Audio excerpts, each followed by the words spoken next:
গর্ভাবস্থায় পিঠ ও কোমর ব্যথা থেকে পরিত্রাণ পাওয়ার 7টি উপায়। গর্ভাবস্থায় বেশিরভাগ হবু মায়েরা পিঠ এবং কোমর ব্যথার সমস্যায় ভোগেন।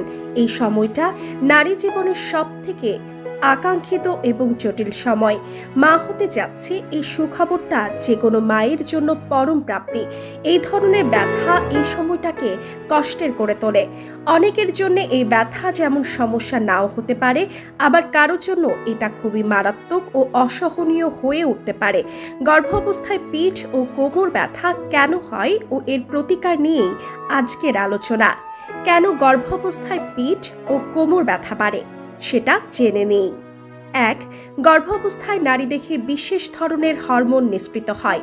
এই হরমোন জয়েন্ট এবং লিগামেন্টসকে নরম এবং ঢিলা করে দেয়। জয়েন্ট ও লিগামেন্টের এই পরিবর্তন পিঠ ও কোমরের ওপর প্রভাব ফেলে বলে ব্যথা হতে পারে। 2.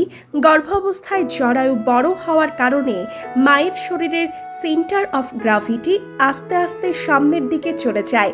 এর ফলে পেটের পেশিগুলো সম্প্রসারিত ও দুর্বল হয়ে যায়।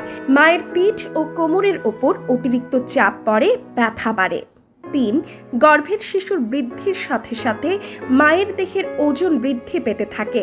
অতিরিক্ত ওজন বহন করার কারণে পিঠ ও কোমরে ব্যথা হতে পারে। 4.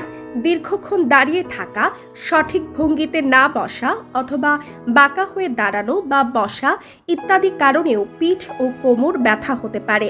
5. অনেক সময় স্ট্রেস বা মানসিক চাপে ভুগলেও গর্ভাবস্থায় পিঠ ও কোমরের ব্যথা হওয়ার সম্ভাবনা বৃদ্ধি পায়। ব্যথা কমানোর উপায়। গর্ভের শিশুর বৃদ্ধির সাথে সাথে মায়ের দেহ সামনের দিকে উপর হয়ে পড়ে যাওয়া ঠেকাতে ও ভারসাম্য বজায় রাখতে পেছনের দিকে ঝুঁকতে হয়।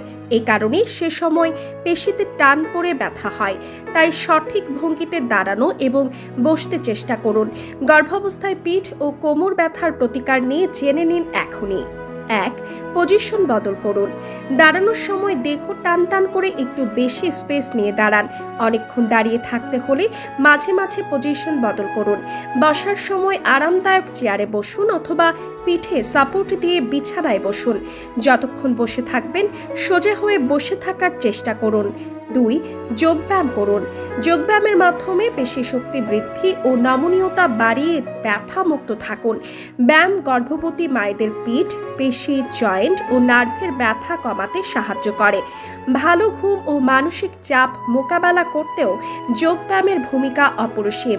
তবে মনে রাখতে হবে, গর্ভাবস্থায় ব্যায়াম করার আগে অবশ্যই ফিজিওথেরাপিস্টের পরামর্শ নিতে হবে, কারণ অনেকের এমন কোনো কন্ডিশন থাকতে পারে যার জন্য কিছু ব্যায়াম করা পুরোপুরি নিষিদ্ধ হতে পারে।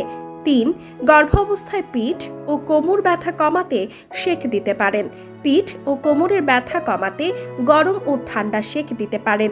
কিছু সময়ের জন্য ব্যথা কমে যাবে, তবে অবশ্যই আগে চিকিৎসকের পরামর্শ নেবেন। কিন্তু খেয়াল রাখবেন, গর্ভাবস্থায় পেটে ঠান্ডা বা গরম সেঁক দেওয়া যাবে না।